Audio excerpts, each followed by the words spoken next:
Hello, ẹ̀yin èèyàn mi o. Á dára fún gbogbo wa o. A kú etí ìgbọ́. Wọ́n bá ní kábíyèsí, wọ́n ló ti yọ orúkọ Ògúnwùsì kúrò lórúkọ àwọn ọmọ ìbejì o tí Mariam tó ní kábíyèsí lónìí. Látàrí wípé wọ́n ní etí kábíyèsí ti kún. Wọ́n dẹ̀ ń disturb kábíyèsí lónìí rẹpẹtẹ ní ààfin pé kó wá ṣe paternity àwọn ọmọ yẹn. Àwọn oníbàárọ̀pọ̀ ti sọ̀rọ̀, gbogbo èèyàn ti sọ̀rọ̀. Wọ́n ní ọ̀rọ̀ kábíyèsí pé pẹ̀lú bínú kábíyèsí ṣe ń dùn nígbà tí Mariam bí ìbejì. Wọ́n mọ̀ pé bí Mariam ṣe fẹ́ sọ wọ́n lẹ́nu lélẹ̀. Òun fi pé Mariam pé tọkàntọkàn ẹ̀ ni ó fi lóhùn bímọ fún òun bí ìbejì. Bí àṣé ọkàn Mariam kò yọ sí kábíyèsí. Tó yẹ kí Mariam ó ṣerú nǹkan tó ń ṣe lọ́wọ́lọ́wọ́ báyìí. Jẹ́ àṣẹ paternity ló ń gbọ́n àwọn ọmọ sá. Wọ́n ní kábíyèsí ò gbàgbẹ̀rẹ̀ mọ́ o. Wọ́n ní kábíyèsí ó ní láyé. Wọ́n ní gbogbo ìbínú yẹn ní kábíyèsí fi sọ pé òun yọ orúkọ Ògúnwùsì ní orúkọ àwọn ọmọ ìbejì yẹn. Kí ló dé? Ó ní kí ló dé, kí lòun ṣe fún Mariam. Tí Mariam ti sọ tó fẹ́ kí wọ́n dethrone òun kúrò láàfin lórí oyè tó wù ní. Wọ́n lọ́hùn ò ní jẹ́ pé òun ò dẹ̀ ní la ojú òun lẹ̀ kí wọ́n wá dethrone òun. Pé kíní yìí ti káàkiri gbogbo everywhere náà.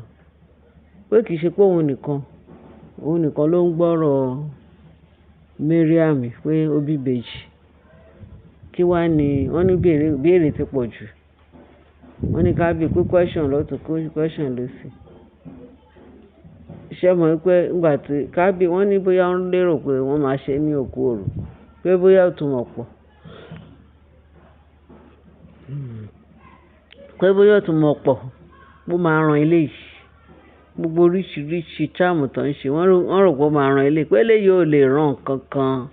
Ó tún mọ̀ pé wọn ò lè ràn kankan níbi tí àwọn ọmọ ìbejì yìí wà.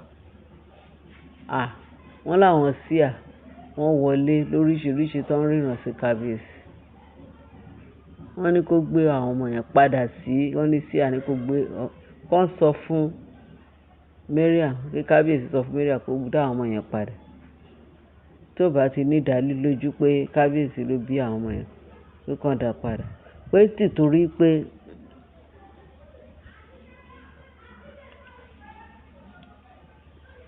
wọ́n nítorí pé Mariam ó mọ nǹkan tó ń ṣe. Pé nǹkan tó ń ṣe pé ó yé ju gbogbo àwọn èèyàn lọ pàápàá jùlọ ó yé ju kábíyèsí lọ. Wọ́n ní tárí kábíyèsí ní ṣé Mariam fẹ́ máa play on his intelligent. Ó ní láéláé ó lè play on my intelligent. Ó fẹ́ dethrone mi. Kóun má fi tìtorí àwọn ọmọ ìbejì tí Mariam gbé wá lọ́sàn-án gan fún lóhùn lóyún. Awuyewuye ti pọ̀ jù. Òun ni àbóhùn kọ kábíyèsí ni àbóhùn kọ wọ́n ti ń yiri ẹ̀ wò. Wọ́n ní kò sí anybody tó lè pe ajá lọ́bọ̀ fáwọn. Kò dẹ̀ sí anybody tó lè sọ pé máa pe funfun ní dúdú fáwọn. Pé enough is enough. Wọ́n lóhùn ní kábíyèsí sọ pé òun ti yọ orúkọ Ògúnwùsì kúrò ní orí àwọn ìbejì nínú orúkọ àwọn ìbejì pé òun ti yọ. Ṣé àmọ́ pé tó wáyé pé èmi ni Mariam, èmi àwọn prove everybody wrong. Màá ní kábíyèsí ọmọ ẹ̀ lélẹ̀. Àwọn ìbejì ọmọ ẹ̀ ni. Ó dáa ẹ lọ ṣe nǹkan tó bá wù. Overnight kíákíá náà máa polówó ẹ̀ sí gbogbo íńtánẹ́ẹ̀tì. Kò sí nǹkan tí ò ní gbé. Wọ́n máa gbé lóríṣiríṣi. Ṣèbí nígbà tó bímọ. Ṣèbí gbogbo lébẹ̀lì pé Mariam bí ìbejì. Tí gbogbo èèyàn ń jó tán yọ̀. Tí gbogbo everywhere gbé. Ó ṣe wá di pé kán wá ṣe paternity. Kí ni Mariam sá fún? ó ṣe wádìí kan wá sòótọ́ kí ni Mariam wá ń sá fún wọ́n ní la òjọ́ pé kí Mariam tó bá mọ nǹkan tó dáa fún òun àtàwọn ọmọ ẹ̀ pé kábíyèsí ti yọ orúkọ ẹ̀ kí ló ń ṣe láàfin má wà sáàfin mọ́ ọ̀rọ̀ yẹn wọ́n máa ń gbé ọ̀rọ̀ yìí bí ẹni gbé gbà ọtí wọ́n ń pè ní kékeré ni wọ́n ń pè ní kẹ́ bí eré bí àwàdà ṣé mọ̀ pé kí wàá ní dídùn náà Mariam pẹ̀lú ọmọ tó bí tí gbogbo èèyàn ń wò pé òun ni àbúrò it's a disgrace irú àbùkù wo nìyẹn olóòbí mọ wọ́n bẹ́ẹ̀ yọ wọ́n bẹ́ẹ̀ ṣe kínní ó dà kó ká ṣe ìdánilójú gbogbo ìjó tí kábíyèsí jó gbogbo ayọ̀ tí kábíyèsí yọ tó pe oríṣiríṣi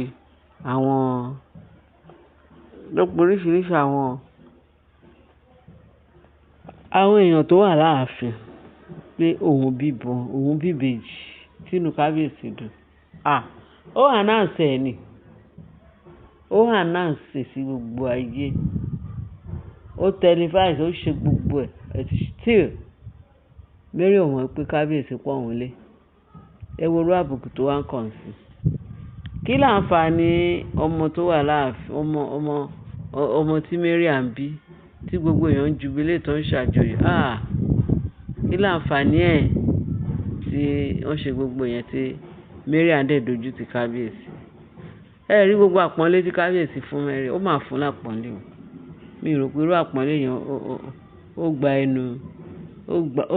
gba ẹnu kábíyèsí ní gbogbo ibi tí kábíyèsí ti ṣe àjọyọ̀ àwọn ìbejì Mariam gbogbo aṣáàlà wà láyé ńgbà yẹn gbogbo náà láti wà ní íńtánẹ́ẹ̀tì títí wá ń gbọ́rọ̀ ìró ayọ̀ etí wọ̀ ní gbọ́bànújẹ́ gbogbo ìgbà tí Ashley wà ní tó fi dé láti London tó sọ pé kó gbọ́mọ wà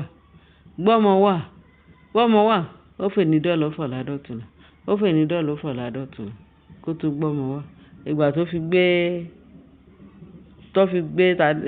Adémákin wá àbí kí ló lóun jẹ bó ṣe gbé dé ààfin tí jó ti lù náà tó fi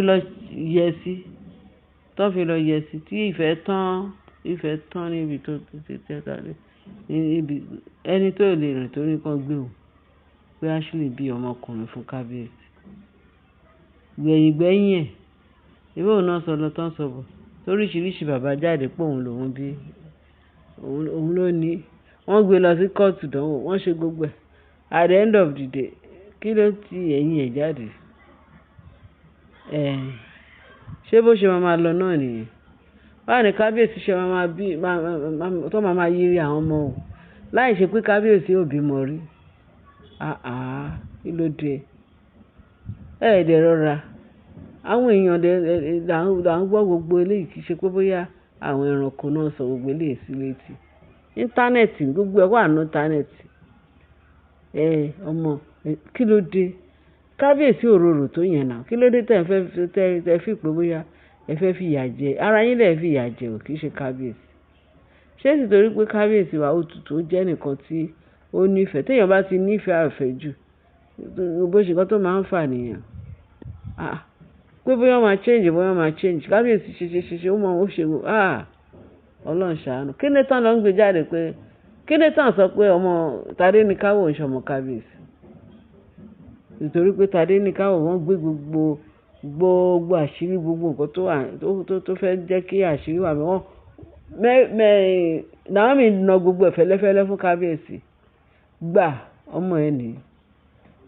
ọmọ ẹ̀ ní lọ ṣe gbogbo verification Tadéníkáwò nìkan lérò pé bóyá kì í ṣe kábíyèsí lóbi tó jẹ́ pé first time ṣe bí kábíyèsí kan sọ pé kábíyèsí wọ́n ní kò lè bímọ kò lè ṣe àwọn ìyàwó tó fẹ́ kò sí ìtọ́lóyún kò sí ìtọ́lóyún wọ́n sá lọ kí Naomi tó forí tì thank God pé ọlọ́run ẹ̀mí mímọ́ ló rán Naomi sí kábíyèsí pé ìwọ ló máa jẹ́ kí kábíyèsí yìí kó mọ̀ lóko ọlọ́mọ láyé òun ló dẹ̀ máa ṣe oríire fún kábíyèsí ṣé ìtorí pé létà ìgbà tí kábíyèsí wá fàyẹ̀ fọ̀ ẹ rí pé gbogbo àwọn tó fẹ́ kán dì trúnù kábíyèsí tó fẹ́ kí kábíyèsí kúrò lórí gbogbo wọn pátápátá kì í ṣe àwọn túláàsì àwọn olórí nìkan.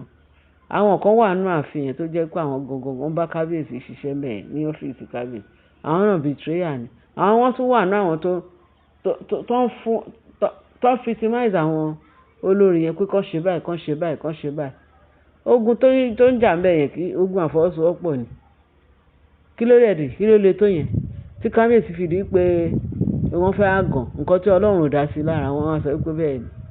Ọpẹ́lọpẹ́ Ọlọ́run alààyè. Ìyẹn lẹ máa fi mọ̀ pé Naomi kò sí anybody tó gbọ́dọ̀ yírí ẹ̀ wò. Torí ẹ̀ ní kábíyèsí sọ pé lá àforí àfọ̀rùn. Naomi ò gbọ́dọ̀ bọ́ lọ́wọ́ òun.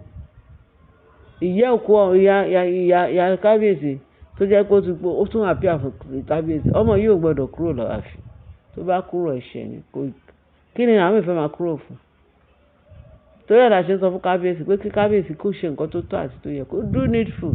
Torí eléyìí ti pọ̀ jù. Kí ló dé? Kábíyèsí ẹ wá nǹkan ṣe sí i. Torí Naomi ni Ọlọ́run dá fún yín. Ẹ má dá àwọn tó jẹ́ pé wọ́n lè fún wàrà bẹ́tì. Wọ́n ní adẹ́tẹ̀ ni wọ́n lè fún wàrà bẹ́tì wọ́n máa dànù ni. Àwọn tí ò lè fún wàrà náà kún ààfin yín. Kábíyèsí Ọlọ́run á ràn yín lọ́wọ́. Ẹ wá nǹkan ṣe sí i. Ọlọ́run á tì yín lẹ́yìn. Lórúkọ Baba tí Ọmọ àti ti Ẹ̀mí Mímọ́ lágbára ẹ̀jẹ̀ Jésù. Naomi ni ẹni débẹ̀débẹ̀, òun ni Ọlọ́run yàn fún yín. Gbogbo àwọn síà ni tí kábíyèsí ò bá tẹ Naomi tó tẹ Maria anako nínú dáadáa. Àwọn síà wọ́n sọ lóríṣiríṣi pé kán gbé àwọn ọmọ yẹn padà. Níbo náà ń gbé lọ? Kán gbé padà sí ibi tí Maria ti lọ gbé wá sáàfin. Àti wípé wọ́n ní àìjẹ́ bẹ́ẹ̀ kọ́lọ́ máa yẹ kán dé tróònù kábíyèsí. Lórúkọ Jésù kò sẹ́ni. Oníyanjú má bà tèmi jẹ́ pé ni mo rò. Wọ́n yà tètè sún síwájú ni. Kọ̀ràn kan dé tróònù kábíyèsí. Àwọn oníṣẹ́ ibi yẹn náà máa forí ara wọn gbé. Àṣírí wọn ò dẹ̀ níbò. Lórúkọ Jésù Kristi Olúwa. Ẹ̀yin èèyàn mi ẹ bá mi share, ẹ bá mi like. Ẹ bá mi fi ìtókù sí comment section. Kí ẹ bá mi subscribe. Ààbò Ọlọ́run á dájú lórí wa. Nǹkan kò ní ṣẹ́ mi wá.